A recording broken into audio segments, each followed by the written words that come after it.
Who is aware of a vibrational intensification which occurred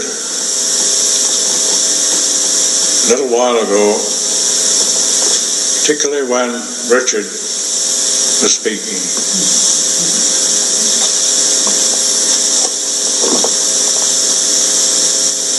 There's something available to be sensed, perhaps here.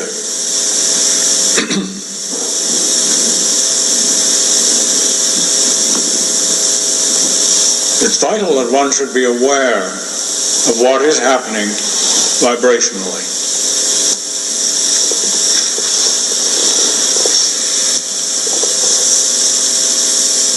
We tend to have our awareness, as we well know, filled with forms.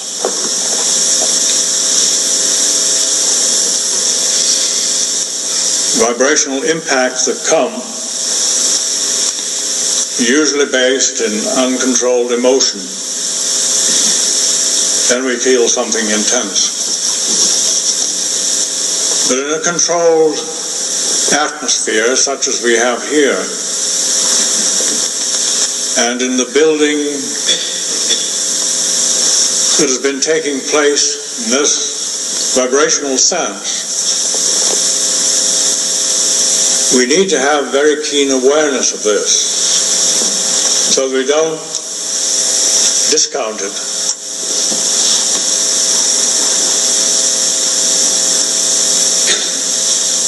We can use words to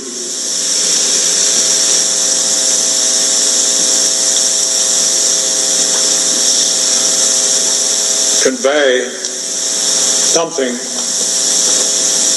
as it relates to the vibrational state. But it is the vibrational state itself that is of vital concern. Again, we come back to the awareness that we've had presumably for a long time that, as it has been put, this is a vibrational ministry. Well, if it is, we need to know what's going on then. And most of the things that people think are going on relate to form rather than to vibration. But our concern is to abide in the arc. And the arc is a vibrational arc. We need to be aware of what it is that's happening in that way.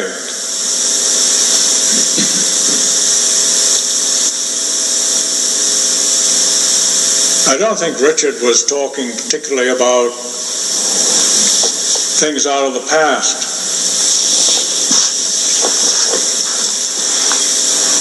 Perhaps there's a tendency to relate Richard to his undertaking of this particular book he's writing, which relates to matters out of the past. He's writing it for a purpose which is not particularly related to the past. It relates to the present. And he brought to focus an intensity of spirit that shouldn't be denied.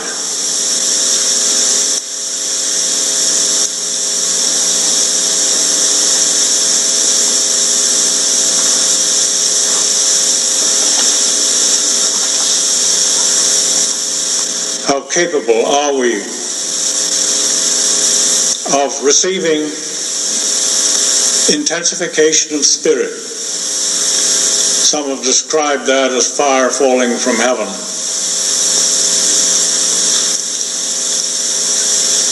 It is this that is of supreme importance, isn't it? The prophets of Baal of old were very active and very busy. trying to produce something. Nothing happened. There was no answer. No one took any notice. This is the human state.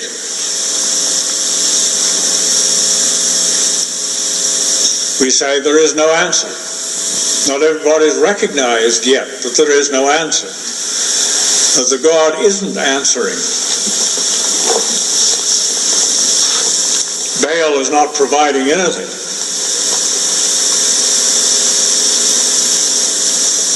But we are responsible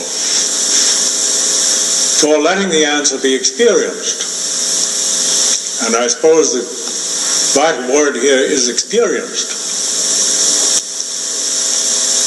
And if it happens to begin to be experienced so that we sense an intensification, let's pay attention to it so that we don't get sidetracked by something else.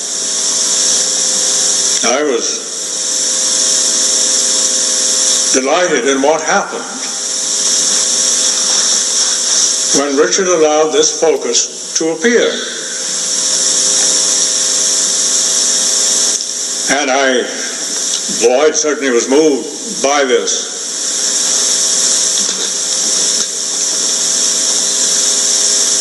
But were we not all moved by this? Or didn't we take note of it? Were we not sufficiently alert to sense what was happening? And what was available to come to focus, to be received into expression and radiation.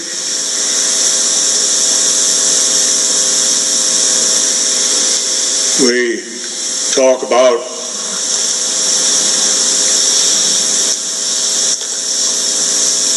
apocalypse. Apocalypse merely means the passing of the first heaven and the first earth. That's all it means. That all that has composed what I suppose would be referred to as civilization dissolves. That's apocalypse. How it dissolves is unimportant. That it dissolves is important. That is important to us, presumably. However,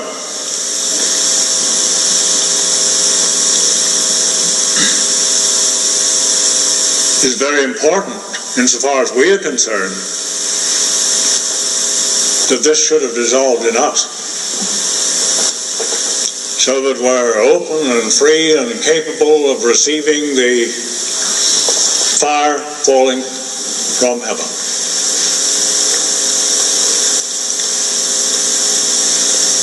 There's speculation about what the cataclysm is, what might be. Perhaps it might be well to note that in the statement that is made in the 24th chapter of Matthew, something was said about wars and rumors of wars. The end isn't yet. This conceivably might indicate that it isn't war that is evidence of the end. People have been looking with trepidation toward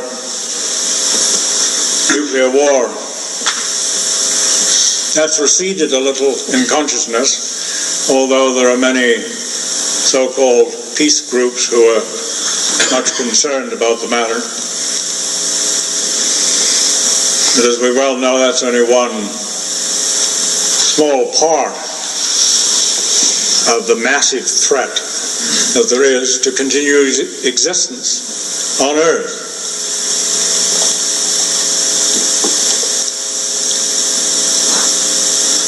So we're not looking for descriptions in form of what is referred to as cataclysm. Maybe it's not a cataclysm in the usual human definition of the word. Maybe it's just apocalypse. That's very simple. The passing of the first heaven and the first earth. That's all. Let's let it pass. To let it pass, we must surely be identified with what it is that makes it possible for it to pass. I suppose it might be said that there have been many opportunities in times past for it to pass. It nearly passed, presumably at the time of the deluge. Not quite. And that not quite was important too, because it is indication of the fact that when the passing actually occurs, there would be a focus of the reality that remains.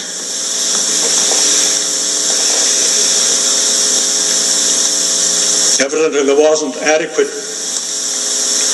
reality insofar as what was represented by Noah and his family were concerned. It was Noah who provided the point of focus. His family evidently didn't share that with him.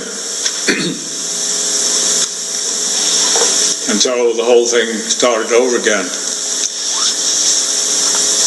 But now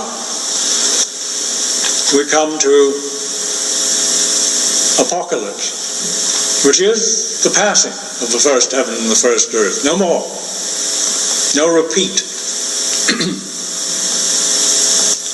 I'm reminded of some words that you may recall, words of Yolanda, spoken quite a long time ago, where he said it was necessary to live as though everything ended tomorrow, and also to live as though it was going to last for the next 1,000 years. In other words, one has to deal with the situation as it is now, but without giving it any particular weight. Apocalypse certainly isn't the rise and fall of the stock market or any of these things. It's the passing of the stock market. It's the passing of everything of human invention. This boggles the mind, but it doesn't boggle the spirit. We have reached a point where, in theory at least, we are willing that these things should pass. We're going to find out as to whether that attitude can be sustained in the actual passing.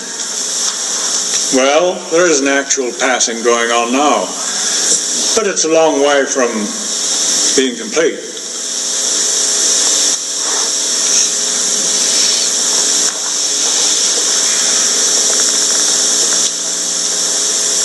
The passing comes because there is this focus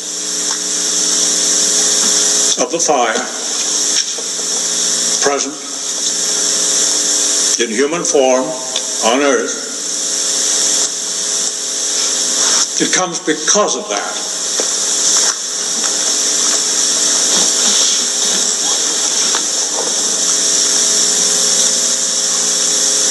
If we can equate ourselves with that fire and the human form which accommodates it, then we see we are responsible.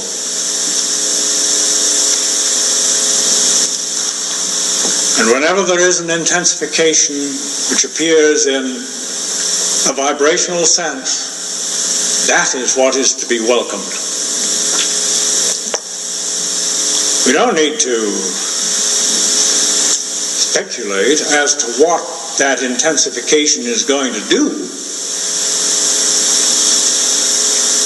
What it is going to do is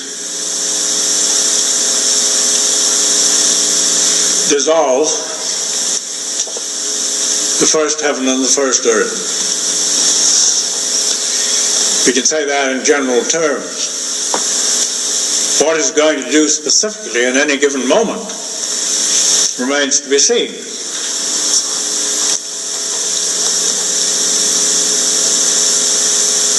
Richard mentioned something about men's hearts failing them for fear.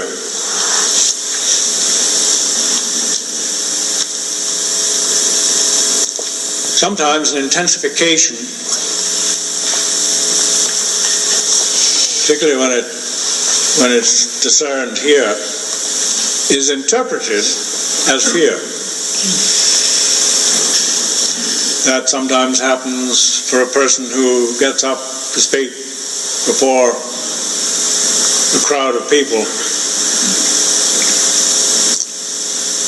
We're all seasoned emissaries here, of course, and we're able to do that with greatest of ease. But I suspect there are situations where it might be not as easily handled as it is in front of other emissaries, or those who are at least somewhat open to what we have to offer.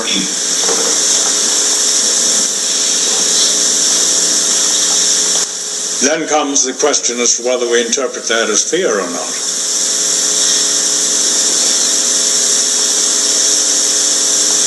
Almost anything that human beings feel, touch and feeling, can be interpreted one way or another. It can be revealing of the emergence of the creative process, the intensity of the fire. In such case, it is cause for the greatest thanksgiving. Otherwise, if interpreted as fear, then there is inclination to run for cover. The instruction is to stand.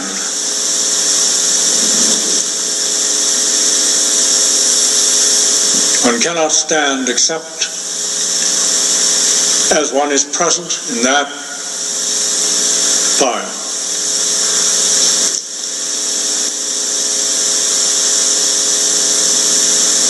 If the sensation that comes is interpreted as fear, one is immediately in the yellow part of the frame.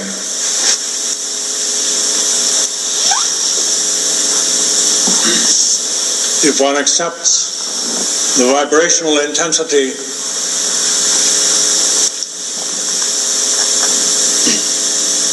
as the radiation for which one is responsible, then it is easy to be still.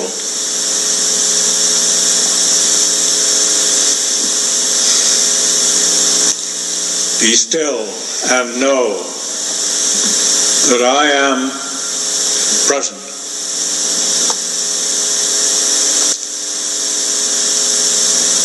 And it is that presence that permits the fulfillment of the purpose for which individually and together we are present on earth.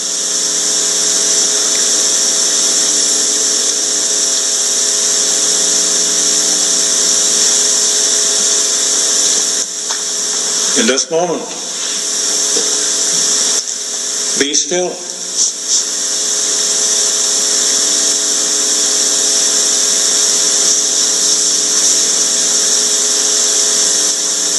And know that I am present.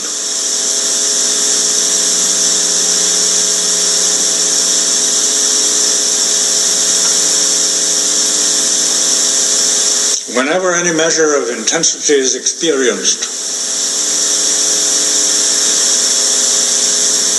let these words be recalled. Be still and know that I am present. I am the intensity. And if my human form is aware of that, the human form to that extent is sharing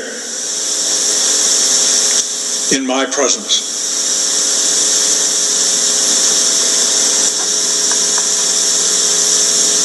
The intensity may be allowed to build.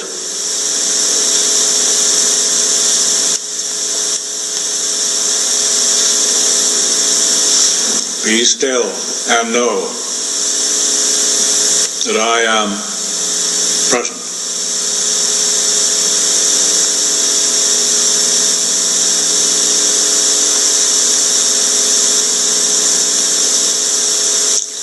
I come in the name of the King.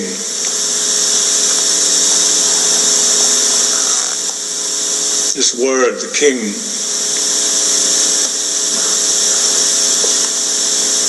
becomes increasingly comprehensible in our own experience.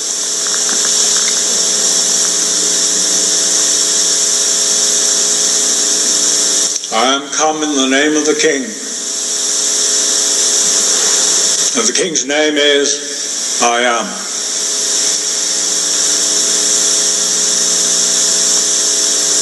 I cannot come in the name of the King without saying and revealing, I am present.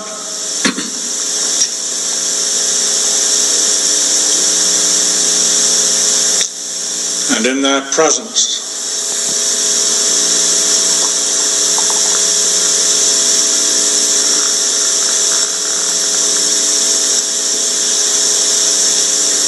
the power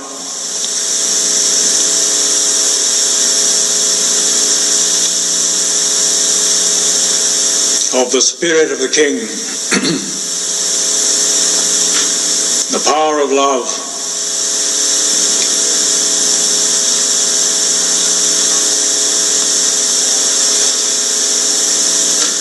pours forth. It pours forth under control and within the design of truth.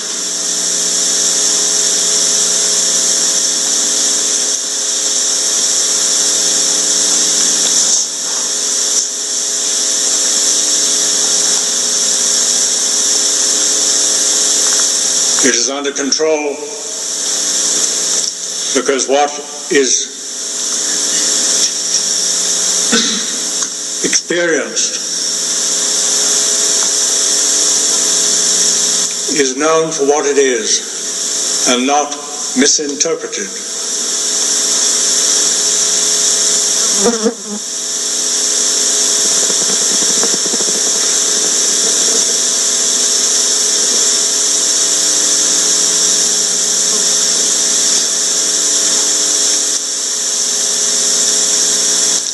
Be still and know that I am the King and I am present.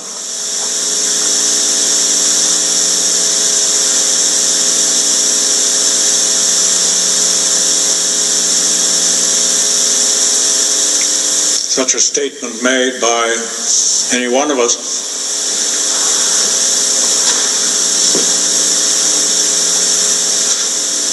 does not cause any of us to assume as an individual the position of the King.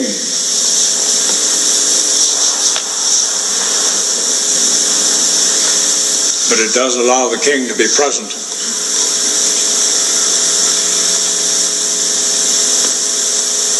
Because I am present.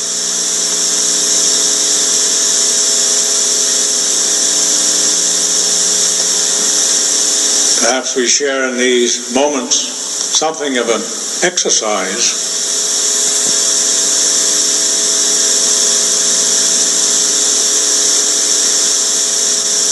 in letting vibrational intensity be rightly used.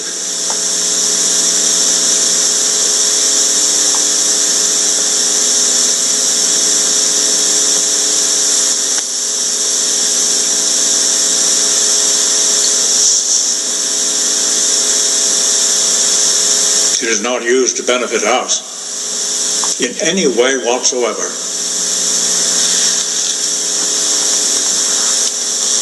It's used to fulfill the purposes of the King.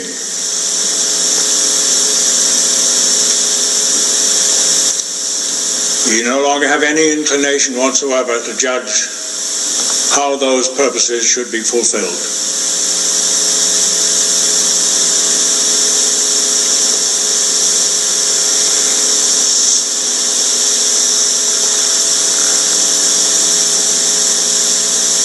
All we are concerned with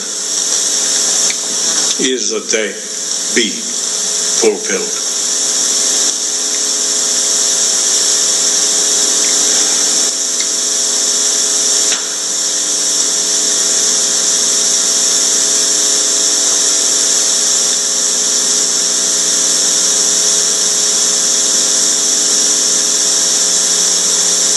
Martin,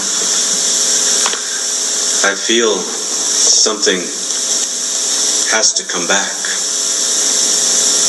and I haven't anything clever to say or anything formulated,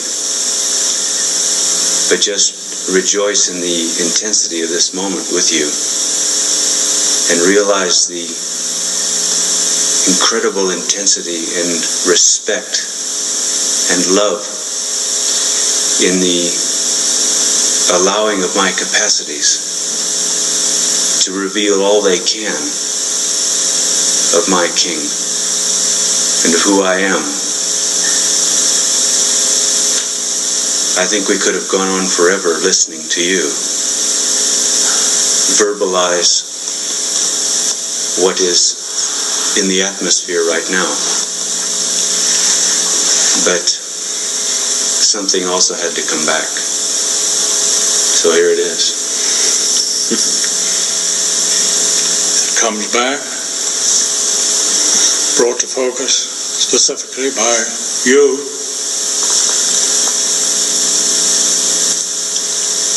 Let what comes back, brought to focus in this way, be what is present in each one.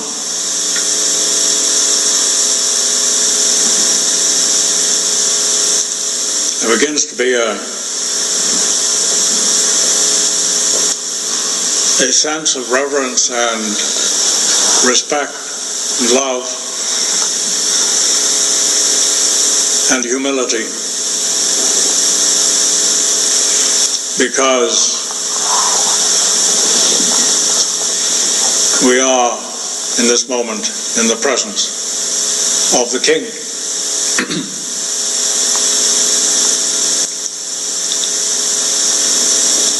It might be said that all people are in the presence of the King.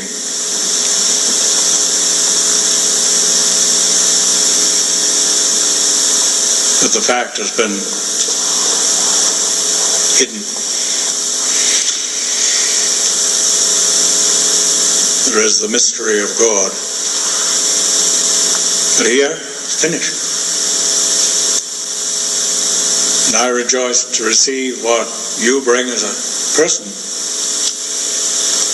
But I receive it because it is representative of what is brought by all who